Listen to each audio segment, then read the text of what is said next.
কিয়ামতে আল্লাহ যখন বিচারের প্রথম ধাপে ডাকবে আপনাকে, তখন একা একা ডাকবে। অকুল্লুহুম আতিহি ইয়াউমাল কিয়ামাতি ফারদা।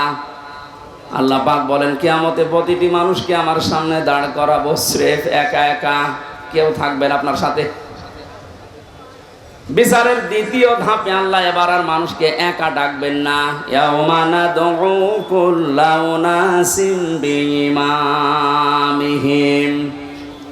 সূরা বানী ইসরাঈলের ৭২ নম্বর আয়াতের প্রথম অংশে আছে, আল্লাহ পাক বলেন কিয়ামতে বিচারের দ্বিতীয় ধাপে আমার সামনে মানুষ হাজির হবে তার নেতার সাথে।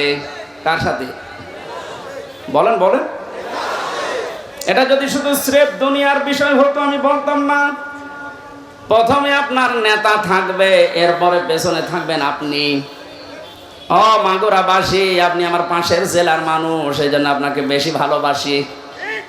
আপনি যেন জাহান্নামে না যান, কিয়ামতের ওই কঠিন ময়দানে যেন ধরা খেয়ে না যান, এই জন্যই তো ব্যাখ্যা। আপনি তাফসীরুল কোরআন মাহফিল লিখে দিয়েছেন। এটা নিজের মনকে জিজ্ঞাসা করেন, কিয়ামতে যেহেতু আপনার নেতার সাথে আল্লাহ ডাক দিবে, প্রথমে নেতা এরপরে কর্মী। মাগুরাবাসী নিরপেক্ষভাবে দৃষ্টি দিয়ে বলেন তো কি মনে হচ্ছে আপনার? আপনি যাকে আদর্শ মানেন, যাকে নেতা মেনে চলেন, যাকে আপনি রায় দিয়ে ভোট দিয়ে চেয়ারে বসান, এই লোকটা আপনার সামনে থাকবে, আপনি থাকবেন পেছনে। ওর যা চরিত্র আপনি তো জানেন। কথা বলেন না কেন? ও যে কোরআন বিরোধী মানুষ আপনি কিন্তু জানেন। ও যে আল্লাহকে বিশ্বাস করে না, শুধু মুখে মুখে, ভেতরে আল্লাহর বিশ্বাস ওর নেই, এইটাও আপনি জানেন। আপনার চাইতে আল্লাহ পাক ওর সম্পর্কে একটু কম জানে। আরো জোরে বলেন। যদি বেশি জানে, আপনি তো শুধু উপরেরটা জানেন, আল্লাহ ভেতরেরটাও জানে। ওকে যদি আপনার সামনে দেখে, আপনার বিবেকে কি বলে আমি জানি না, তবে আমার বিবেক বলছে আপনাকে আল্লাহ কিন্তু ধরবে। কারণ ওকে দেখে আল্লাহর আগে রাগ হয়ে যাবে, আপনার পর্যন্ত যাওয়া লাগবে না। এই তালেব ভাই কি বলছে? মেহেরপুরের লোক না, এভাবে বলে কি বলছে? এই মানুষগুলো দেখেন নিজেই বলছে হ্যাঁ ঠিক, তার মানে আমি ধরা খাবো। আপনি বুঝে বলেন আর না বুঝে বলেন এইটাই সঠিক। আমার এই কোরআনের চোখ লাগিয়ে, হাদিসের চোখ লাগিয়ে যেটা দেখতে পাচ্ছি সত্যি, আপনি কিন্তু ধরা খাচ্ছেন। এই জন্যই তো বলছে আপনি পাল্টাবেন আজকে। নেতা এটা দুনিয়ার বিষয় না। মাইয়াশফা শাফাআতান হাসানাতান ইয়াকুল লাহু নাসীবুম মিনহা ওয়া মাইয়াশফা শাফাআতান সাজ্জিয়াতান ইয়াকুল লাহু কিফলুম মিনহা ওয়া কানা আল্লাহু আলা কুল্লি শাইইন মুকিতা। সূরা নিসার 85 নম্বর আয়াতে আছে, এটা ফি জিলালিল কোরআনে ব্যাখ্যা আছে, আমি শুধু সামারাইজ করে বলছি। আল্লাহ পাক বলেন, কেউ যদি ভালো কাজে সাহায্য সহযোগিতা করে, সুপারিশ করে, একটা লোক ভালো কাজ করে যা পাবে আপনি শুধু সুপারিশ করে তাই পাবেন। এর ব্যাখ্যায় মুফাসসির লিখেছেন, কিয়ামতে বহু মানুষ উঠবে, তার আমলনামায় লেখা থাকবে জিনার গুনাহ। লোকটা বলবে, মাবুদ আমি বৈধ স্ত্রী নিয়ে সংসার করেছিলাম, আমি জিনা করিনি, তোমার ফেরেশতারা মনে হয় ভুল করিস। আল্লাহ পাক বলেন, বান্দা আমি জানি তুমি জিনা করনি, কিন্তু তুমি আমার মানুষকে সাপোর্ট দিয়েছিলে, ভোট দিয়েছিলে, রায় দিয়েছিলে, সমর্থন জানিয়েছিলে। যে লোকটা ক্ষমতার চেয়ারে বসে জিনা জারি করেছিল,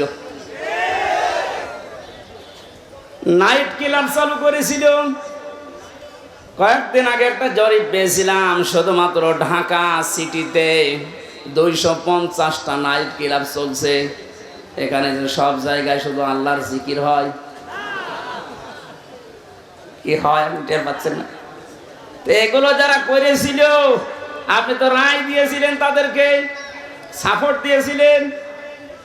এই লোকটা ক্ষমতা পেয়ে, আপনার ভোট পেয়ে, রায় পেয়ে, চেয়ার পেয়ে এই যে নাইট ক্লাবগুলো চালু করে আল্লাহর জিকিরের পরিবর্তে নাফরমানি চালু করেছে।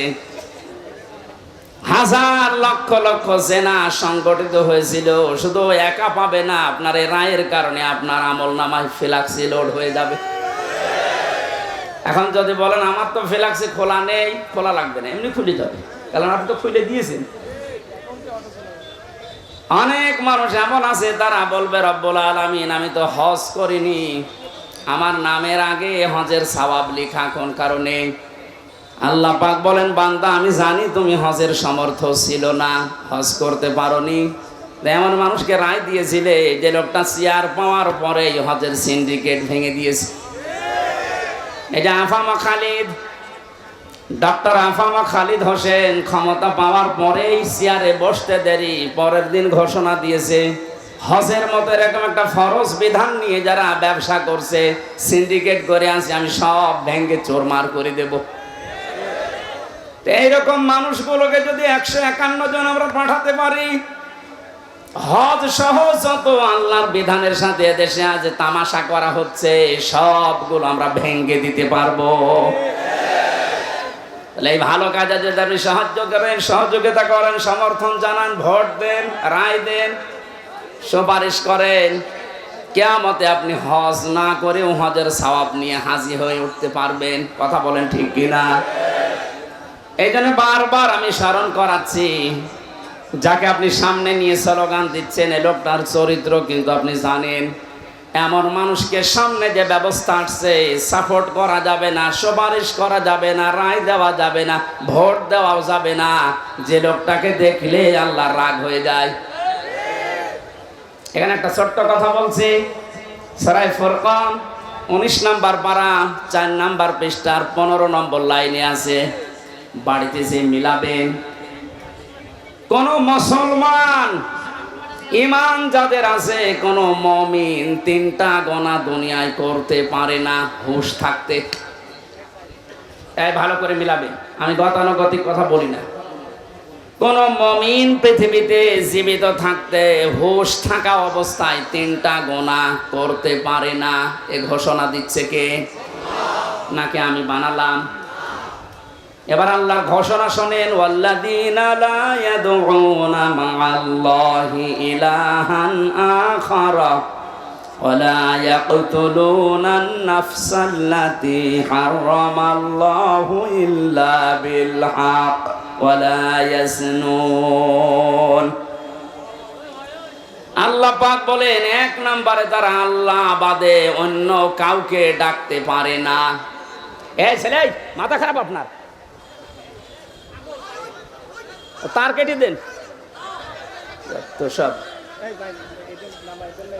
এখান থেকে বুঝবে না, বাইরে যে বলবো হুজুর রাজনীতি করিস। এটা কি রাজনীতি করছি?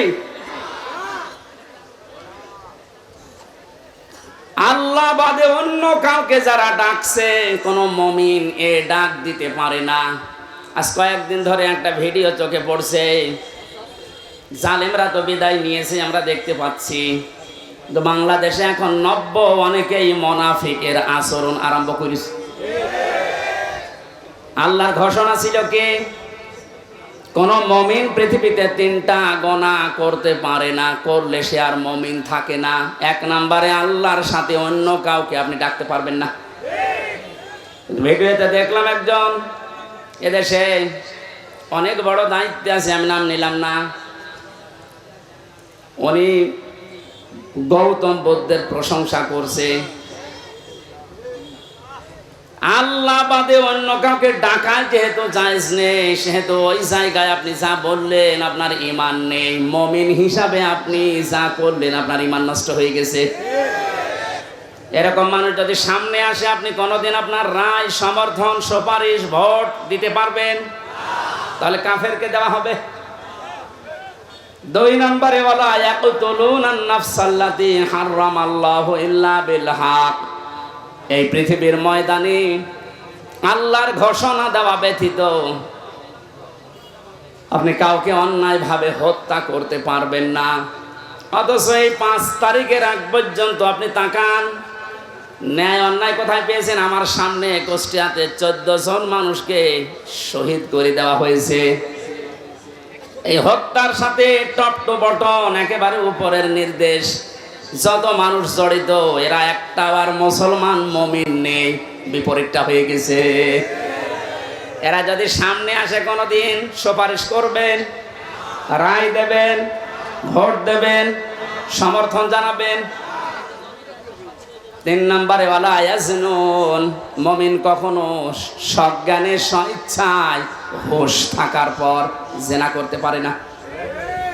কিন্তু বাস্তবতা আমরা পুরো উল্টা দেখেছি এই 17 বছর। এত বড় দরবেশ, ওর ফেরেশতা দেখেছেন মানুষের বউ জোর করে নিয়ে সংসার চালিয়েছে। জোরে বলেন নাউজুবিল্লাহ। কোরআনে কারিমের সূরা ফুরকানের আয়াত অনুযায়ী এই 3টা গুনাহ কোনো মুমিন করতে পারে না। সুতরাং যারা করছেন আপনারা মুমিন নেই। আর দেশে 96% মুসলমান কোনোদিন আপনাদেরকে সাপোর্টও করতে পারে না। আমি আশা করছি আপনি কথা মেনে নেবেন, কারণ এটা আমার নিজের কথা না, আল্লাহর বক্তব্য। আমি শুধু অ্যাডভার্টাইজ করলাম। কথা বলেন না কেন? মানবেন কিনা আপনার বিবেককে জিজ্ঞাসা করেন।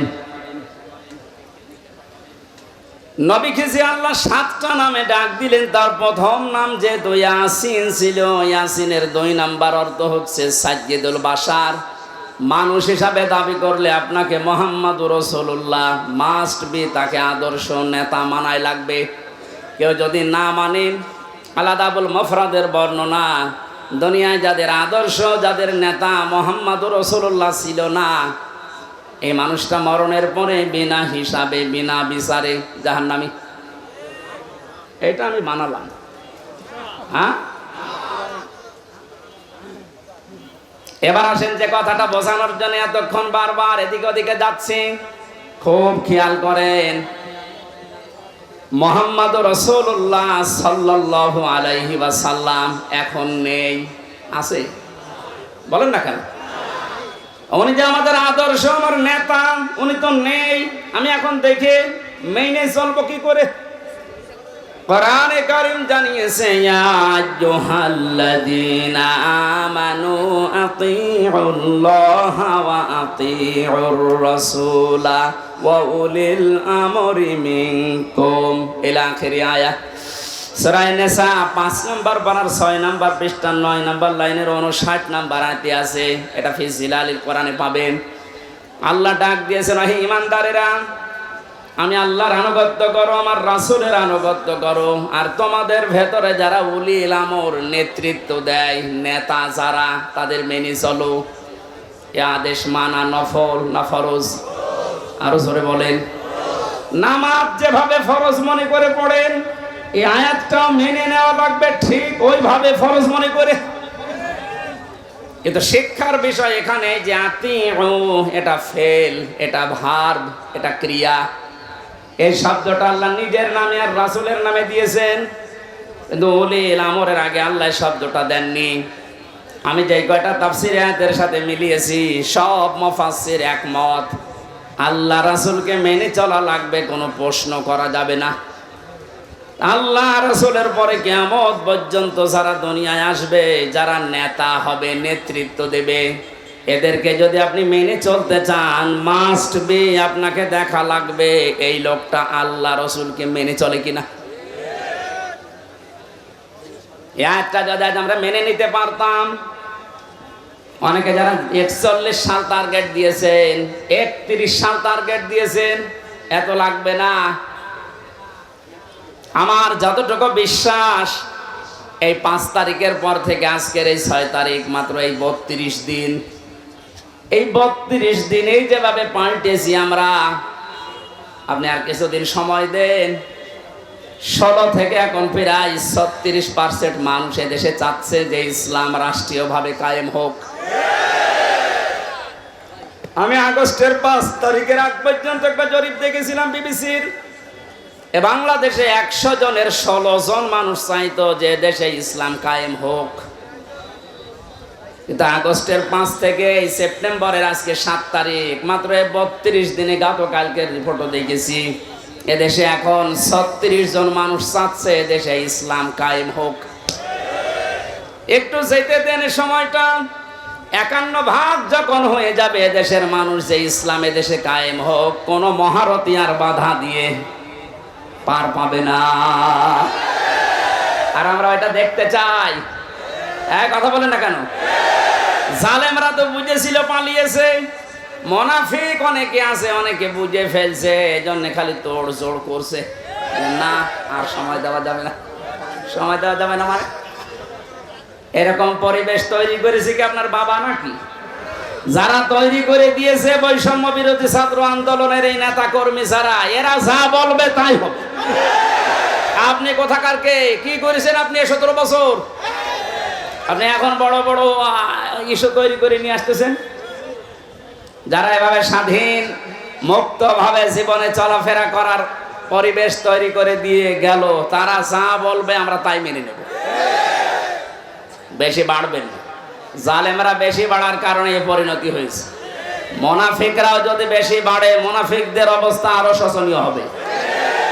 আমি সবচেয়ে বেশি আশ্চর্য হয়েছি গত বর্ষদিন, এই 17 বছরের ভেতরে কোনো বড় জালেম হোক আর ছোট জালেম হোক, কেউ সাহস পায়নি যে কোরআনে কারিমের কথা মসজিদে বলতে দেব না, এরকম সাহস কেউ দেখায়নি। কথা বললেন না কেন?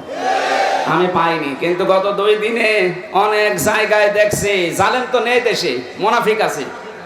এই মুনাফিকেরা এখন সুর তুলছে মসজিদে, কিসের কোরআনের কথা মসজিদে বলা যাবে না।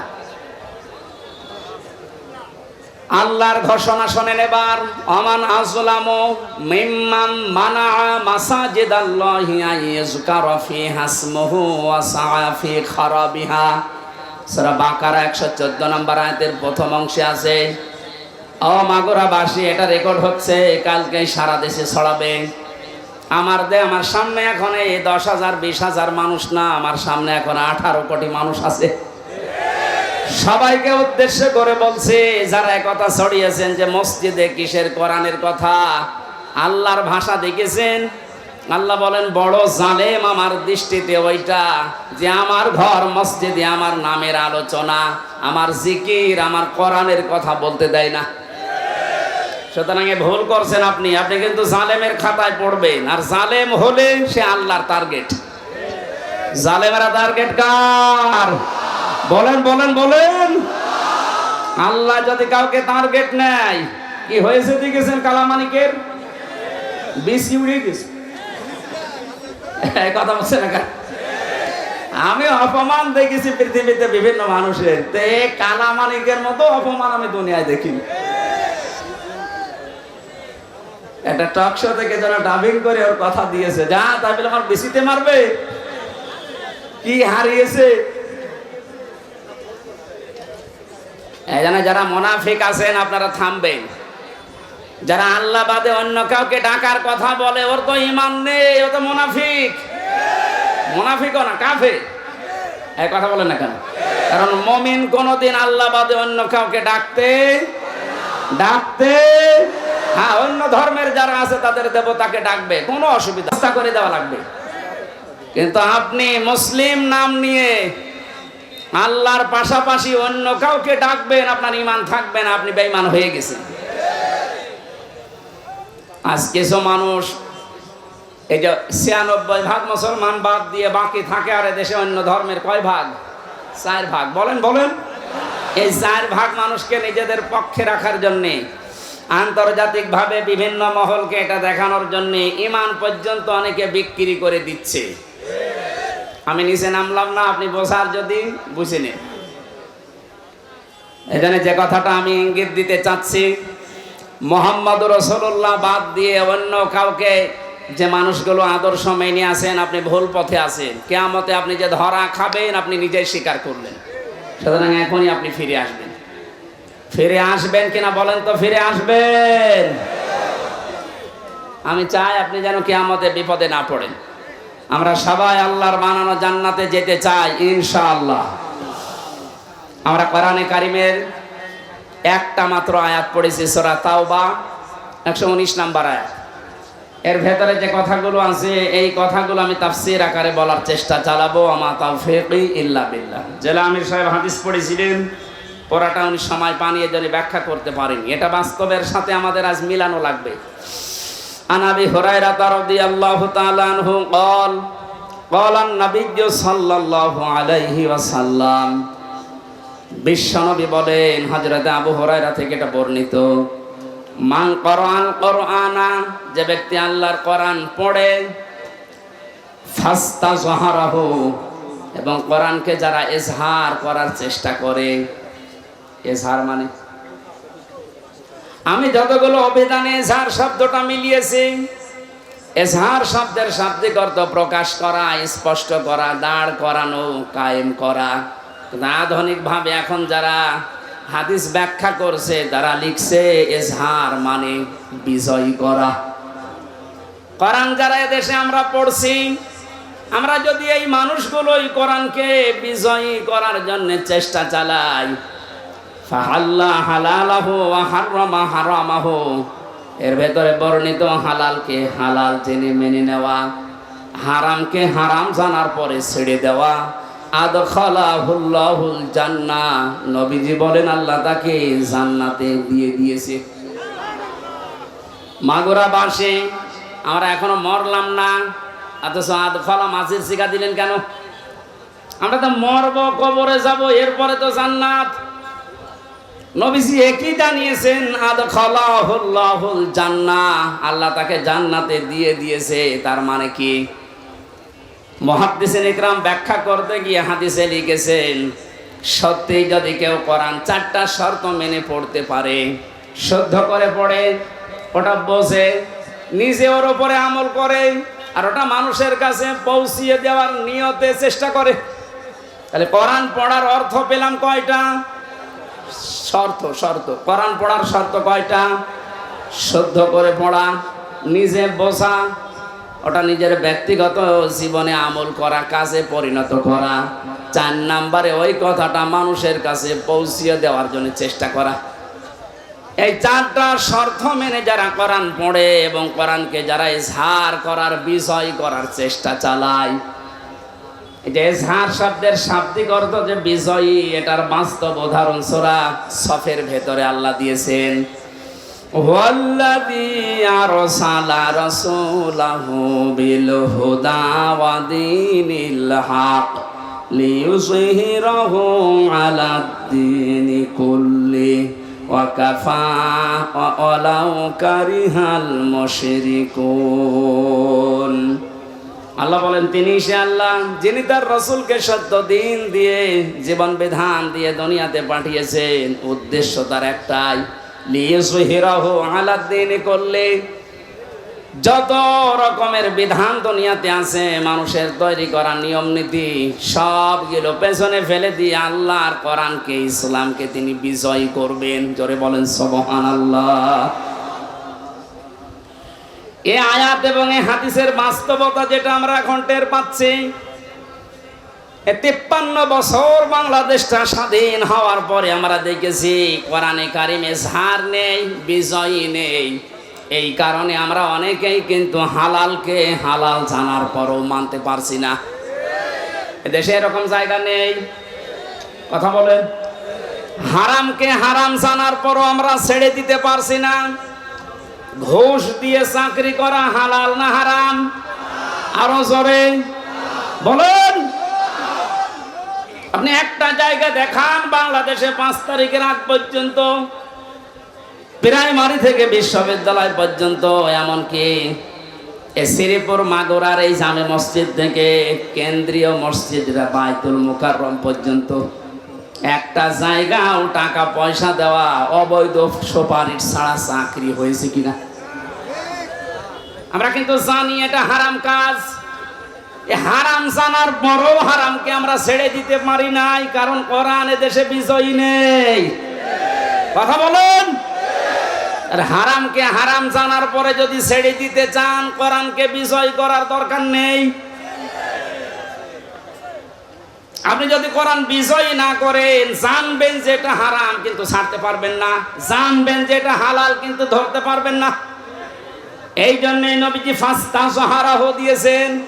কোরআন পড়ার পরে যারা একে বিজয় করার চেষ্টা চালাবে, যদি বিজয় হয়ে যায়, আপনি হালালকে হালাল জানার পরে মেনে নিতে পারবেন, হারামকে হারাম জানার পরে আপনি ছেড়ে দিতে পারবেন, তখন বাংলাদেশটা এমন হয়ে যাবে মনে হবে যেন আপনি মিনি জান্নাতে আছেন।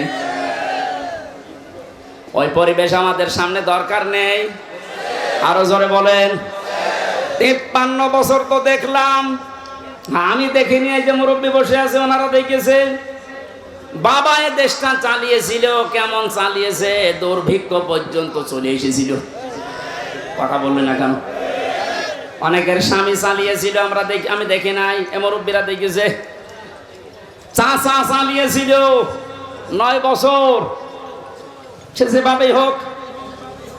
বউ চালিয়েছে, ভাবিও চালিয়েছে, সবার এখন শেষ। এখন মাত্র বাকি আছে আল্লাহর এই কোরআন দিয়ে দেশটা চললে কেমন দেখা যায়, এটা দেখতে বাকি আছে। কারা কারা দেখতে চান যে কোরআন দিয়ে দেশ চলুক? এই আন্দাজে হাত তুলবেন না, এটা কিন্তু ওয়াদা করছেন আল্লাহর সাথে। এ কোরআন দিয়ে বাংলাদেশের 56,000 বর্গ মাইল চলুক, এটা তো রাজনীতি। এটা রাজনীতি। এটা যদি কেউ রাজনীতি মনে করেন, হ্যাঁ এইটাই আমার রাজনীতি, আমরা চাই আল্লাহর বানানো বিধান দিয়ে আমাদের দেশ চলুক, তাহলে এটা মিনি জান্নাত হয়ে যাবে। বৈষম্য বিরোধী ছাত্র আন্দোলনে যে 9 দফা দাবি ছিল, এই বৈষম্যের কারণে আজ হাজারো মানুষ তার কাঙ্ক্ষিত জায়গায় যেতে পারেনি। বিশ্ববিদ্যালয় থেকে যারা পাশ করে যে কোনো সাবজেক্টে, যারা ফার্স্ট ক্লাস ফার্স্ট হয়, তাদেরকে ওই বিভাগে শিক্ষক হিসাবে রেখে দেওয়ার নিয়ম। এই যে সাক্ষী আছে, জিজ্ঞাসা করেন। অথচ আমাদের এই ইউনিভার্সিটি সহ যত বিশ্ববিদ্যালয় বাংলাদেশে আছে, তাকান বৈষম্য এমন জায়গায় যে পৌঁছিয়েছে। ফার্স্ট ক্লাস ফার্স্ট যারা, ওর পেছনের ব্যাকগ্রাউন্ড যেহেতু আল্লাহর বিধান মেনে চলে, এজন্য ওখানে দেওয়া যাবে না। দিয়েছে 70 রোল নাম্বার যার, তারে দিয়েছে। ও তো এমনি অপদার্থ, ও চেয়ারে বসলে চেয়ার আরো নাপাক করবে না।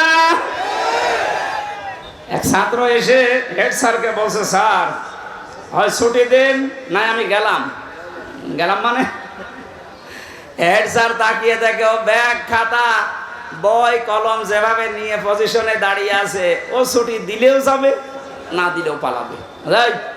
এদিকে তার রোল নাম্বার কত? বলছে স্যার 82। 82 মানে ক্লাসে ছেলে মেয়ে কয়টা? 82টা।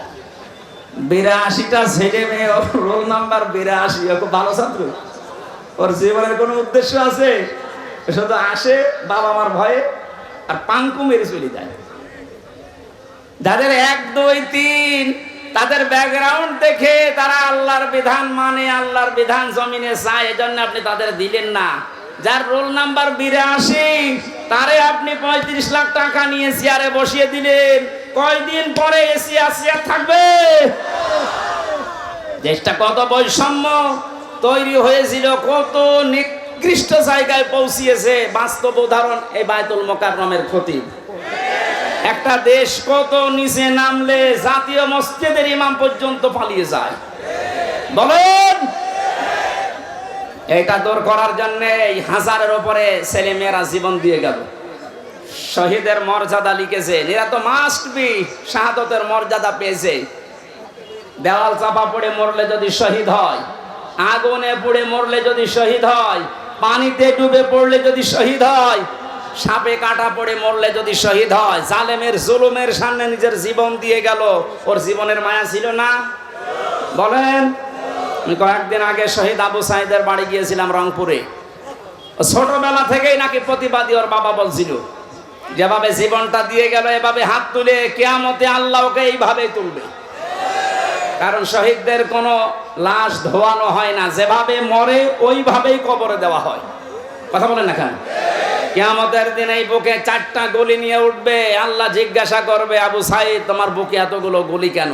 ও বলবে, আমি জুলুমের সামনে নিজের জীবন পর্যন্ত দিয়েছি মানুষের অধিকার রক্ষা করার জন্য। আমার জীবনের মায়া ছিল, কিন্তু আমার চাইতে বেশি মহব্বত ছিল মানুষের অধিকারগুলোর উপরে। বলেন তো এভাবে উঠবে না উঠবে না?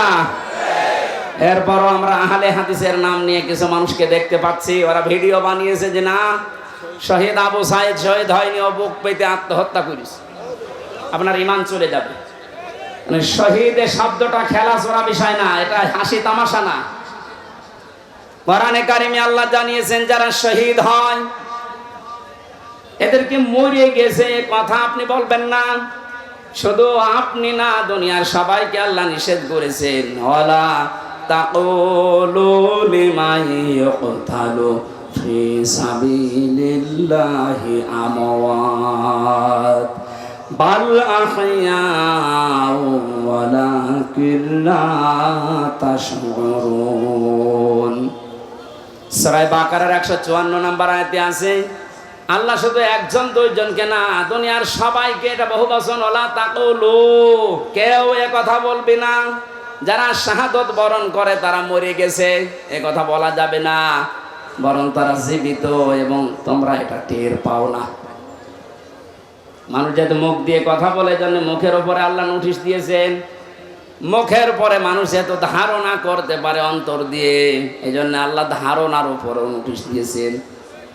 ওয়ালা তাহসাবান্নাল্লাযীনা কুতিলু ফি সাবিলিল্লাহি আমওয়াতা বাল আহইয়াউ ইনদা রাব্বিহিম ইরসাকুন। সূরা আলে ইমরান 169 নম্বর আয়াত, এটা ফি জিলালিল কোরআনে আছে, সাইয়্যিদ কুতুব দিয়েছেন। আল্লাহ পাক বলেন ধারণাও করবে না যারা শহীদ হয়েছে, যারা মরে গেছে। মুখে বলা নিষেধ, ধারণা করাও নিষেধ, কারণ কি? বালা হইয়া, বরং তারা জীবিত, ইনদা রাব্বিহিম ইরসাকুন, এরা আল্লাহর কাছে রিজিক পাচ্ছে। সুবহানাল্লাহ বলতে পারেন না? শহীদরা যে মরে না, রিজিক পায়। আর খাবার খেলে যেহেতু রক্ত গোশত তৈরি হয়, এর প্রমাণ আমি 5 দিন আগে গিয়েছিলাম গাইবান্ধা। সাব্বির নামে একটা ছেলে শহীদ হয়েছিল এই 5 তারিখের আগে, ছাত্র শিবিরের সদস্য ছিল। শহীদ হওয়ার পরে ওকে কবরে দিয়ে 26 দিন না 27 দিন পরে তারে তুলেছে। এই 27 দিন পরে দেখছে যে সমস্ত জায়গায় অস্ত্রের আঘাত লেগেছিল ওই জায়গাগুলো দিয়ে ফিনকি দিয়ে রক্ত বের হচ্ছে। বাংলার মানুষেরাও যদি খাবারই না খাবে আল্লাহর কাছে, 1 মাসের পরে ওর শরীরে রক্ত আসলো কোত্থেকে বলেন? এখানে 1000-এর উপরে জীবন দিয়ে গেল ছাত্র এবং ছাত্রীরা। 2700-র উপরে এখনো বাংলাদেশের বিভিন্ন হাসপাতালে অসুস্থ হয়ে আছে। রাষ্ট্রের যারা দায়িত্ব পেয়েছেন এই সহজ অবস্থায়, যাদের এই সমস্ত আত্মত্যাগের কারণে এরকম মুক্ত পরিবেশে আমরা ফিরে আসতে পারলাম, আমরা আহ্বান জানাবো এই অসুস্থ, এই আহত মানুষদের প্রত্যেকের চিকিৎসার ব্যবস্থা রাষ্ট্র করবে। এই দাবির সাথে আপনারা আছেন না? ডক্টর মোহাম্মদ ইউনূস সহ যারা দায়িত্বে আছেন তাদের এই মুহূর্তে সবচাইতে বড় দায়িত্ব এটা। শহীদ আবু সাইদের কবরে যদি যেতে পারেন, এরকম 2700 আবু শহীদ এখনো পর্যন্ত বাংলার বিভিন্ন হাসপাতালে কাতরাচ্ছে। রাষ্ট্রীয়ভাবে টাকা পয়সা যত খরচ হয় হোক, দেশে না হলে বাইরের দেশে নিয়ে যাওয়া লাগবে। এনারা দ্বিতীয় স্বাধীনতার মহান জীবিত এ মানুষগুলো গাজী। 53 বছর আগে যারা শহীদ হয়েছে এ দেশের জন্য, তাদের যদি ভাতা দেওয়া যায়, মাত্র এই 1 মাস 2 দিন আগে যারা শহীদ হয়ে গেল এদের কিছু করা যাবে না? বৈষম্য বিরোধী ছাত্র আন্দোলনে যারাই ছিল, আমরা প্রত্যেকের সুচিকিৎসার ব্যবস্থা নিশ্চিত করতে চাই রাষ্ট্রীয়ভাবে, এবং যারা মারা গেছে তাদের যে সম্মান দেওয়া দরকার, আল্লাহ এবং রসুলের পক্ষ থেকে যেটা এসেছে, কোনোদিন এ কথা মুখে উচ্চারণ করবেন না ও মরে গেছে, মনে মনে ধারণাও করবেন না যে মরে গেছে। এত বড় কঠিন হুঁশিয়ারি দিয়েছেন আল্লাহ কোরআনে কারিমে শহীদদের পক্ষে। ওনাদের যে দাবি ছিল সংস্কার, আমি এ কোরআনের মাহফিলের মাধ্যমে সারা বাংলাদেশের মানুষকে আহ্বান জানাতে চাই, সংস্কার যখন আরম্ভ হয়েছে 1628 জন মানুষকে সংস্কার করা লাগবে এক্ষুনি, কারণ এই মানুষগুলো জালেমদের সহযোগী ছিল। এই কথা বলেন না কেন? 1628 জন মানুষ আপনি তালিকা করেন, দেখবেন এরা সবগুলো জালেমের প্রত্যক্ষ সহযোগী ছিল। জালেমের একা এই জুলুম করা সম্ভব ছিল না, এদেরকে সাথে নিয়ে করেছিল। এদেরকে নেওয়ার কারণে এদের এই বিভাগগুলো পর্যন্ত আজ মানুষের কাছে ঘৃণিত। এই যে পুলিশ, সব কি খারাপ? এই মাত্র কয়েকটা কোলাঙ্গারের কারণে আজ পুলিশ প্রশাসনের উপরে মানুষের এত রাগ। আমার বাড়ির নিচতলায় পুলিশ ভাড়া ছিল, 5 তারিখের পরে সকালে যেয়ে দেখছে ঘর তালা মারা। ওদের কোথায় গেছে আল্লাহ জানে, আর আসতেছে না। এই বাহিনীর উপরে আবার আস্থা ফেরানোর জন্য ওনারা চেষ্টা চালাচ্ছে। সবাই খারাপ না, যেই কয়জনের কারণে এই যে হারুন 3 ইঞ্চি, ওরা আসলেই 3 ইঞ্চি করা লাগবে। এই গোপালগঞ্জের মনিরুল কাউন্টার টেরোরিজমে ছিল, আসাদুজ্জামান, ডিসি মান্নান, আমি নাম ধরে বলছি কারণ এগুলোর দ্বারা আমি নিজে অত্যাচারিত হয়েছি। এই মাদারীপুর ট্যাকের হাটের আমার মামলার আয়ু আজ আমি মিজানুর রহমান, আমারে ধরার পরে আমার বাবার কাছ থেকে 10 লক্ষ টাকা নিয়েছে, বলেছে নাই 100টা মামলা দেব। আমার বাবা গ্রাম্য মানুষ, সঙ্গে সঙ্গে 8 লাখ টাকা দিয়ে দিয়েছে। যে সমস্ত জায়গাতে ধার করেছিল ওই ধারগুলো এখন আমার শোধ দেওয়া লাগে। কয়েকদিন আগে আমার যত মামলা ছিল আদালত সবগুলো ঢিসমিস করে দিয়েছে। আদালত মামলা দেখে বলছে আমি কি দিয়ে বিচার করবো, এর কোনো মাল নেই। আমি মনে হয় বলতে গেলাম যে স্যার আপনি তো এই 3 বছরও দায়িত্বে ছিলেন, এই মামলাটা আমার সিএমএম কোর্ট, জজ কোর্ট, হাইকোর্ট সহ প্রায় 31 থেকে 32 বার উঠেছে, আপনি তো দেননি। এখন বলবে যে আমার হাত বাঁধা ছিল, এখন তো হাত খোলা। এখন হাত খোলা না? আমরা চাই সারা দেশের যেখানে যেখানে হাত বাঁধা ছিল কারো হাত আর বাঁধা থাকবে না। সংস্কার যখন চলছে সবার হাত যেন খুলে যায়। কথা বলেন ঠিক কিনা? জালেমদের দোসর যেগুলো আছে সবগুলো পাল্টান, না এগুলো নতুন নতুন ইস্যু তৈরি করবে। সংখ্যালঘু নাম নিয়ে ওরা মানুষকে লাগিয়েছিল, কিন্তু হালে পানি নেয়নি। এক কথা বলছে না কেন? এরপরে প্রধান বিচারপতিকে দিয়ে একটা কো করার চেষ্টা করেছিল, ছাত্র জনতা রুখে দিয়েছে, পারে নাই। আবার লাগিয়েছে আনসারদের। আনসারদেরও হয়নি, কারণ 42,000 আনসার নিয়োগ হয়েছে এই দেশে, তার 32,000 সঙ্গপালী। আমরা যে 63টা জেলার মানুষ, আমরা কি ঘাস কাটছি? এই জন্য তো কোনো বাহিনী আর আসে নাই, প্রথমে এসেছে প্রথমে আনসার, কারণ সবই ওইটা।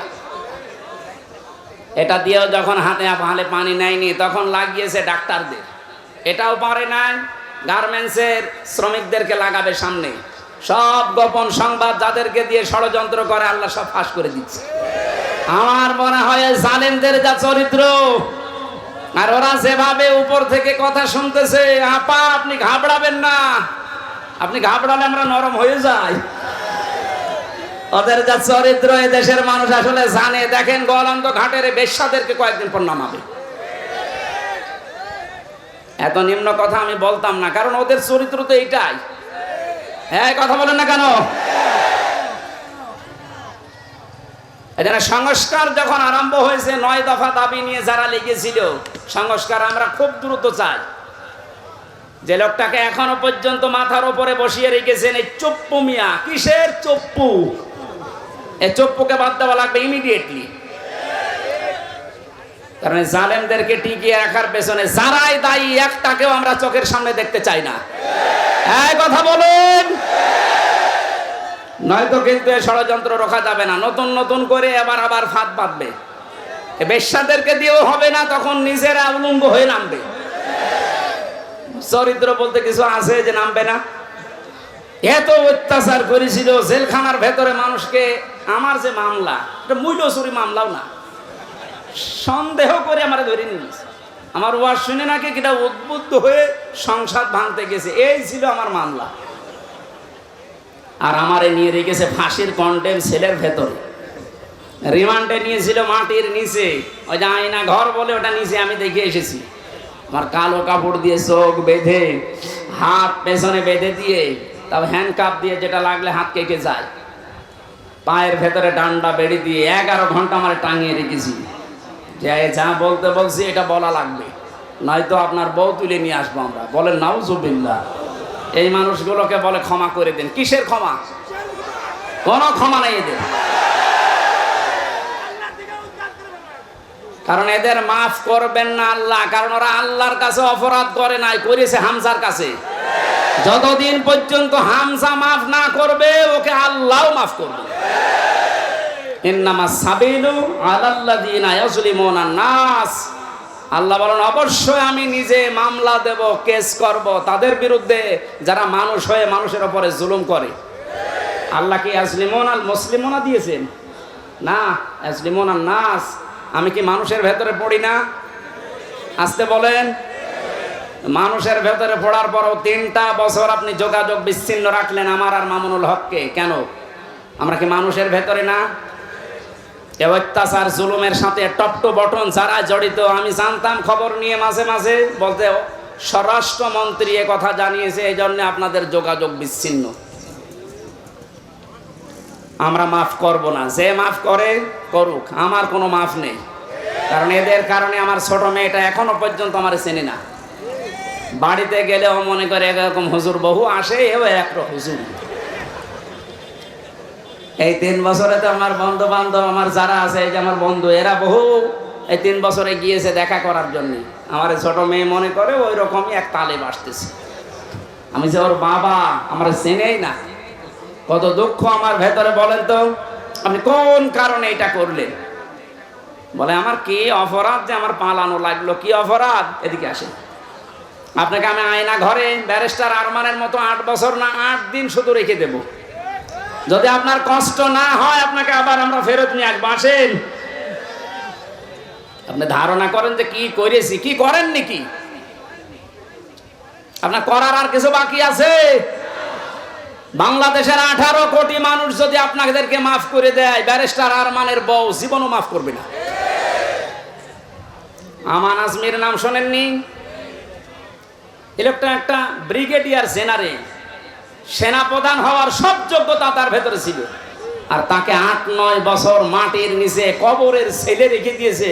আপনি কি মানুষ? আর এরপরও বলে আমার কি অপরাধ?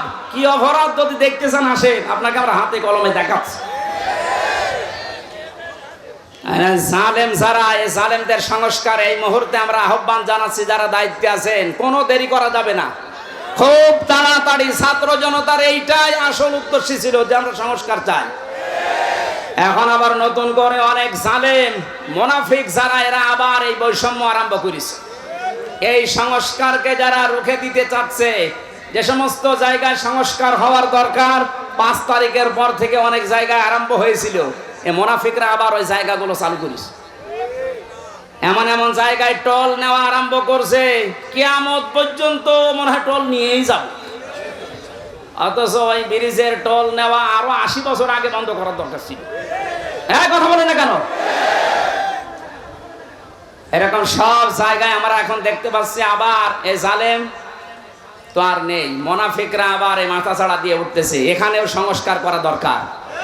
কারো বাবার জন্য দেশটা আমরা এভাবে মুক্ত করি না, যার জন্য করেছি, যার রহমতে দয়ায় তার বিধান দিয়ে আমরা এই দেশটা চালাতে চাই ইনশাআল্লাহ। আমরা যেন গজবে না পড়ি, বিপদে না পড়ি, মুসিবতে না পড়ি, বিশ্ব যেন আমাদের দিকে ভালো নজরে তাকায়, সেই কথাগুলো আজকের তেলাওয়াতকৃত আয়াত সূরা তাওবার 119 নম্বর আয়াতে আছে। আপনাদের কষ্ট হচ্ছে? জবান খুলে এবার কোরআন থেকে শোনার জন্য পড়েন। আউযু বিল্লাহি মিনাশ শাইতানির রাজিম। বিসমিল্লাহির রহমানির রহিম।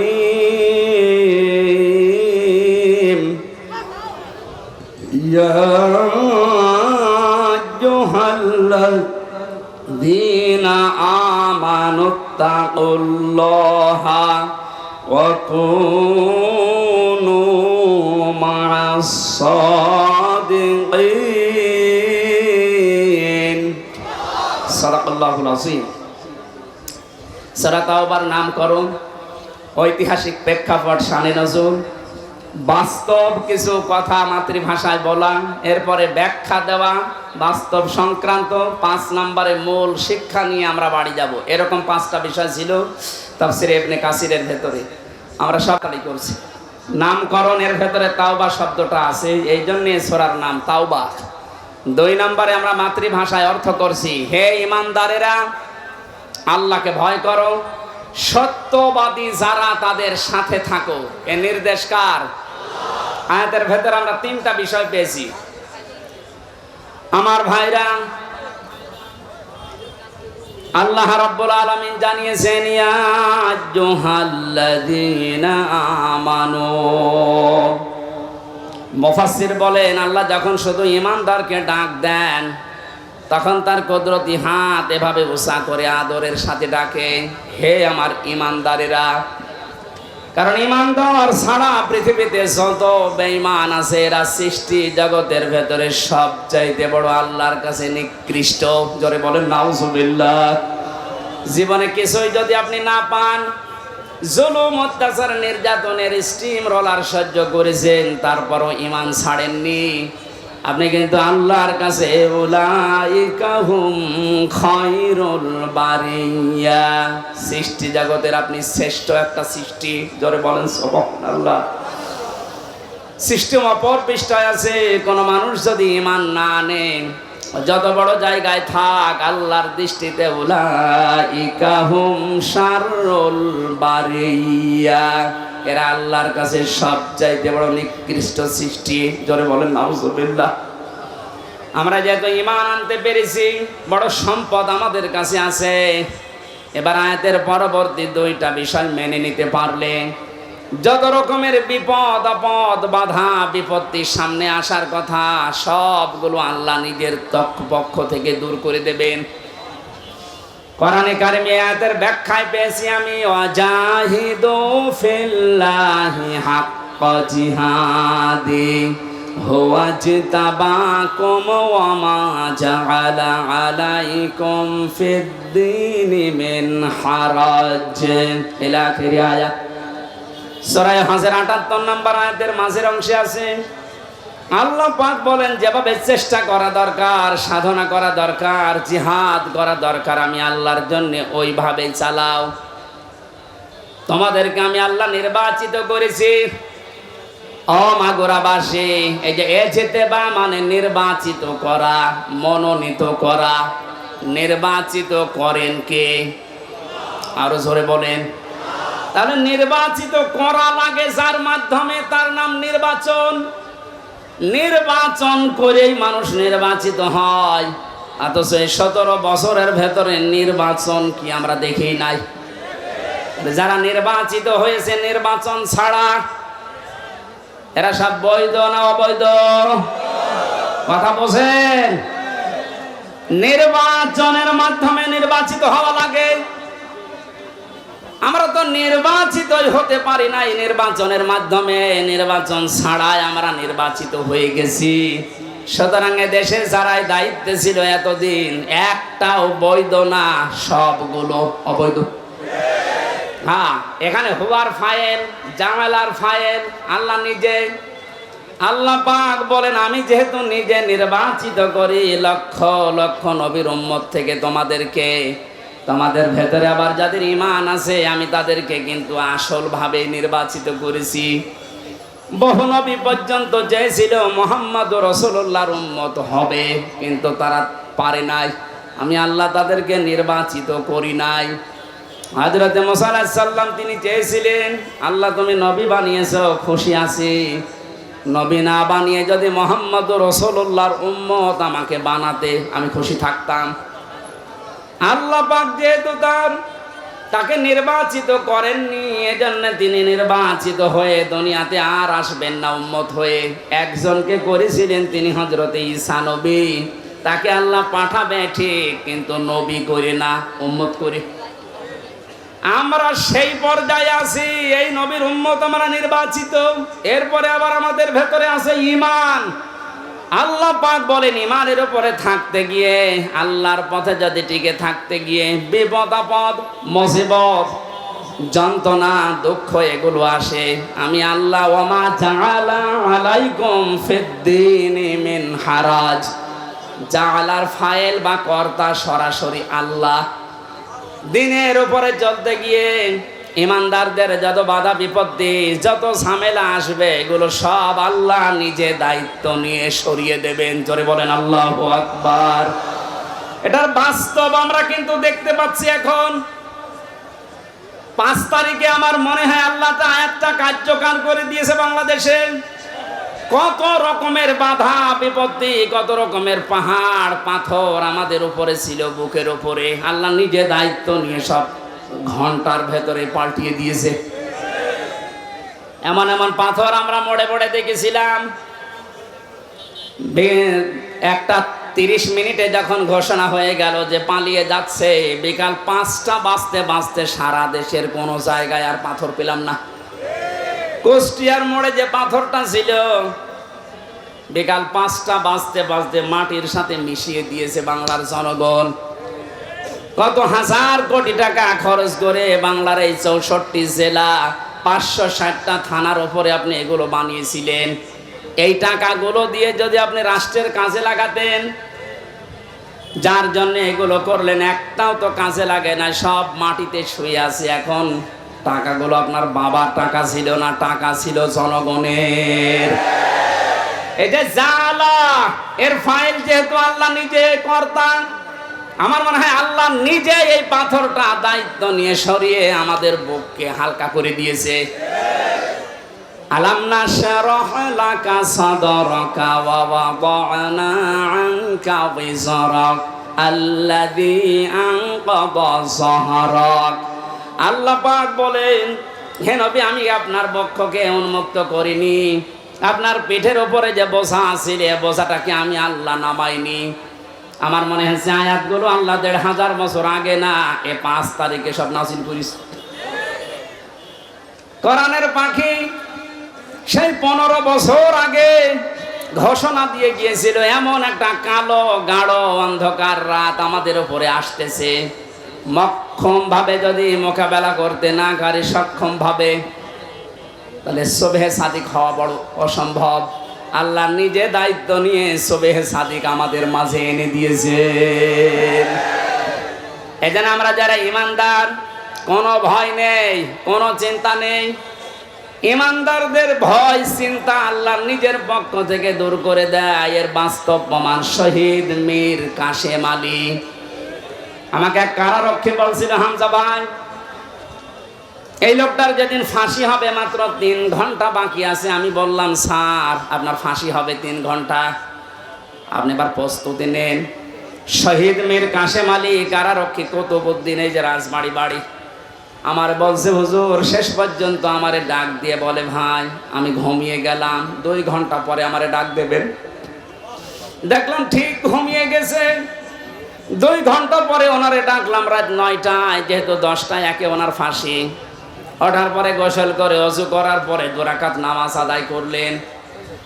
এশার নামাজ শেষ করে 2 রাকাত নামাজ আদায় করে আমারে বলছে, কারারক্ষী ভাই, সাল্লাত শাহজাহানকে ডাক দেন, আমি রেডি হয়ে গেছি। কারারক্ষী আমারে বলছে, আমির হামজা ভাই, আমার মনে হচ্ছে উনি শ্বশুর বাড়ি যাওয়ার জন্য ব্যস্ত। অথচ মাত্র 1 ঘন্টা আছে। ও বাংলার মুসলমানের, আপনার কি মনে হয় এই কঠিন পরিস্থিতিতে? অথচ তার ছেলেটা গুম হয়ে আছে, ব্যারিস্টার আরমান, তার স্ত্রী অসুস্থ হয়ে আছে, তার দলের লোক হাজার হাজার পালিয়ে বেড়াচ্ছে, জেল খাটতেছে। 24 ঘন্টা তার দলীয় লোকজন আতঙ্কে আছে। এই অবস্থায় সে বলছে, আমি 2 ঘন্টা ঘুমিয়ে নিলাম, আমারে ডেকে দেন। আপনি বলেন তো, ওই সময় কি ঘুম আসার কথা? কেন ঘুম এসেছে? কারারক্ষী বলছিল, ভাই ওনার ঘুম আসলো কি করে, আমার এখনো মাথায় ধরে না। আমি বললাম, আমার ধরেছে। আল্লাহ পাক বলেন, ইন্নাল্লাযীনা ক্বালু রাব্বুনাল্লাহু সুম্মা ইসতাকামু তাতানাজ্জালু আলাইহিমুল মালাইকা। যারা এই কথা দুনিয়ায় বলতে পারে আমাদের রব আল্লাহ, আর এর উপর টিকে থাকতে পারে, আল্লাহ ফেরেশতা নাজিল করে তাদেরকে শুধু সাহায্যই করে না। এটা যেহেতু তাতানাজ্জালু মুজারি, বর্তমান ভবিষ্যৎ, প্রেজেন্ট ফিউচার, মালাকুন না দিয়ে আল্লাহ মালাইকা বহুবচন দিয়েছেন। যারা আল্লাহকে রব বলার পরে সত্যিই টিকে থাকতে পারে ইখলাসের সাথে তাওয়াক্কুল করে, মাস্ট বি আল্লাহর ওয়াদা আল্লাহ পূরণ করবেই, তাদের জন্য ফেরেশতা আল্লাহ নাজিল করবেই। ফেরেশতাদের এসেছিল তার প্রমাণ, আল্লাহ তাখাফু ওয়ালা তাহজানু। ফেরেশতারা বলতে থাকে কোনো ভয় পাবেন না, কোনো চিন্তা নেই। কিসের ভয়, কিসের চিন্তা? তাফসিরে ফি জিলালিল কোরআন সাইয়্যিদ কুতুব লিখেছেন, আমাকে যখন ফাঁসি দেওয়া হয়, যে ইমাম এসেছিল কালেমা পড়াতে, আমি ডাক দিয়ে বললাম আপনি আমাকে কালেমা পড়াবেন, এর জন্য রাষ্ট্র আপনাকে বেতন দেবে, অথচ এই কালেমার দাওয়াত দেওয়ার কারণে আজ আমাকে ফাঁসি দেওয়া হচ্ছে। সুতরাং ইমাম ভালো করে শোনেন, আপনার কালেমা আর আমার কালেমা এক কালেমা না। আল্লাহ তাখাফু ওয়ালা তাহজানু। সাইয়্যিদ কুতুব আয়াতের ব্যাখ্যায় তিনি লিখেছেন, ফেরেশতা যখন কানের কাছে এসে বলতে থাকে কোনো ভয় নেই, কোনো চিন্তা নেই, আপনার ছেলে মেয়ের জন্যে, আপনার দলের লোকের জন্যে, ব্যবসা প্রতিষ্ঠানের জন্য আপনার চিন্তা আসতে পারে, ভয় হতে পারে, আল্লাহ নিজে ওইগুলোর দায়িত্ব তার কুদরতি হাতে তুলে নিয়েছে। মাগুরার মুসলমানেরা, আমার তো 100% বিশ্বাস হচ্ছে শহীদ মীর কাসেম আলী 3 ঘন্টা ফাঁসি, এরপরে 3 ঘন্টা পরে যার ফাঁসি হবে, 2 ঘন্টা যেহেতু ঘুমিয়েছে, অবশ্যই মাস্ট বি ফেরেশতা ওনার কানের কাছে কিছু শুনিয়েছিল, নাই তো ঘুম আসার কথা না। আমার তো কোনো চিন্তা টেনশন ছিল না, তারপর আমার ঘুম আসতো না 3 বছর। আর যার মাত্র 3 ঘন্টা পরে দুনিয়া থেকে বিদায় নেবে, তার ঘুম আসে কি করে? আপনার শুনতে যত সহজ মনে হচ্ছে, বিষয়টা অত সহজ না। ওই জায়গায় যদি আপনি পতিত হতেন, বুঝতেন যে বাস্তবতা কত কঠিন। কিন্তু ওরা এমন সহজ করে নিয়েছে। আল্লাতি কুনতুম তুআদুন, ফেরেশতা বলে চিন্তা করবেন না, আল্লাহ তো সব দায়িত্ব নিয়ে নিয়েছে। ওই জান্নাতের সুসংবাদ নিয়ে এসেছি। ওয়া আবশিরু বিল জান্নাতিল্লাতি কুনতুম তুআদুন, ওই জান্নাতের সুসংবাদ গ্রহণ করেন, যে জান্নাতের ওয়াদা আল্লাহ নিজে আপনার সাথে করেছেন। জোরে বলেন সুবহানাল্লাহ। বাংলার মুসলমান, আমাদের কোনো পুঁজি নেই, একটা পুঁজি আমাদের আছে, আমরা ইমানদার। আরো জোরে বলেন, এটা দুনিয়ার সবচাইতে বড় পুঁজি আমাদের।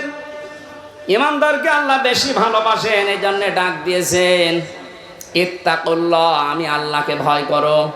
মুফাসসির যারা এখানে আছে, যারা আলেম আছে, কোন মানুষ যদি আমরা আল্লাহকে ভয় এ শব্দটা বাস্তবে দেখাতে পারি, দুনিয়ায় 9টা আর আখেরাতে 27টা উপকার আল্লাহ নিজে করবেন বলে কোরআনে ঘোষণা দিয়েছেন। এতগুলো ব্যাখ্যা করতে গেলে অনেক সময় লাগবে, এজন্য আমি এক কথায় বলছি, তাকওয়া মানে আল্লাহর ভয়, ঠিক আছে, কিন্তু যে যেখানে যেই কাজ করবেন, ওই কাজ করার আগে শিক্ষা এবং প্রশিক্ষণ নেওয়ার মাধ্যমে বাস্তব জীবনে ওই কাজটা সুচারুরূপে আঞ্জাম দেওয়ার নাম তাকওয়া। আশা করছি কথা বোঝা গেছে। এই তাকওয়া যদি কেউ অর্জন করে, তাদেরকে আল্লাহ জানিয়েছেন কুনু মা'আস সাদিকিন, সত্যবাদীদের সাথে থাকবা কাজে এবং কর্মে, তাহলে ধ্বংস আসবে না, বিপদ আসবে না, মুসিবত আসবে না, গজব আসবে না।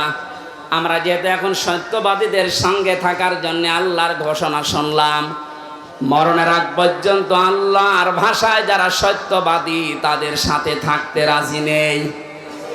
আরো জোরে বলেন, আল্লাহর ভাষায় সত্যবাদী কারা? যারা জোব্বা গায়ে দেয়, যারা পাগড়ি মাথায় দেয়, যারা শুধু মসজিদে বসে বসে আল্লাহ আল্লাহ জিকির করে, এরাই কি সাদিকিন, সত্যবাদী। এই আয়াতের ব্যাখ্যা আল্লাহ নিজে করেছেন।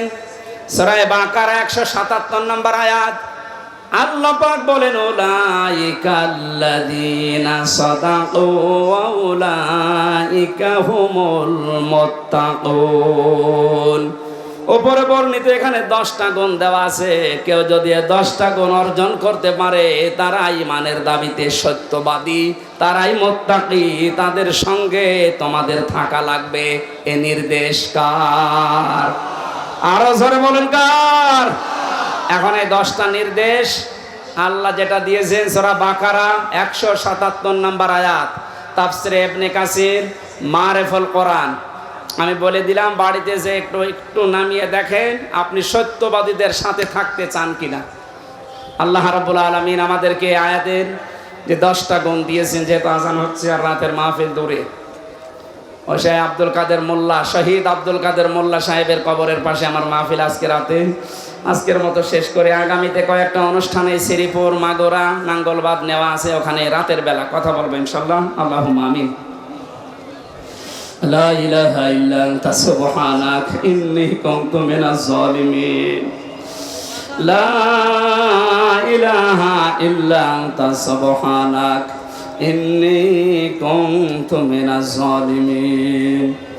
রব্বুল আলামিন প্রচণ্ড রোদের ভেতরে গরমে চাতক পাখির মতো কোরআনের কথাগুলো বোঝার চেষ্টা করছিল। এরা কোরআন শুনতেই মাগুরা শ্রীপুরের মানুষগুলো এত পাগল, এদেরকে তুমি কোরআনের জ্বলন্ত হেদায়েত দিয়ে দাও।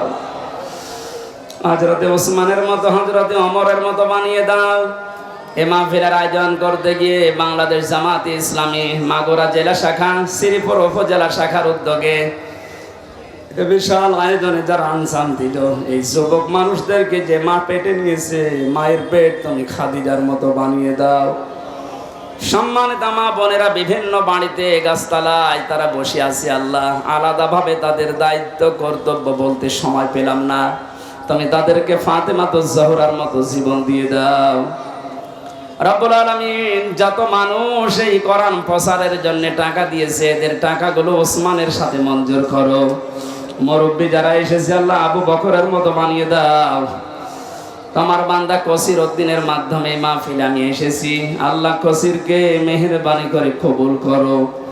তার সন্তানাদি, স্ত্রী, মা বাবা দুনিয়া থেকে যারা বিদায় নিয়েছে তাদের মাফ করে দাও। যারা বেঁচে আছে হায়াতে তাইয়্যিবা সিহাতে কুল্লিয়া দান করো। মাহফিলের প্রধান অতিথি আমাদের অভিভাবক, বাংলাদেশ জামাতে ইসলামের মাগুরা জেলার শ্রদ্ধাভাজন আমির অধ্যাপক এমবি বাকের সাহেবকে কবুল করো। সভাপতি সাহেবকে কবুল করো। যত মানুষ মনের ভেতরে কামনা বাসনা নিয়ে বসে আছে, আমাদের চাহিদা আশাগুলো পূর্ণ করে দাও। আগামীতে অনুষ্ঠানটা কোরআনের প্রচারের জন্য আরো বড় করে কবুল করো। বারাকাল্লাহু লানা ওয়া লাকুম ফিল কোরআনিল আযীম। মুক্ত জীবনে যখন ফিরিয়েই দিয়েছো আল্লাহ, আমার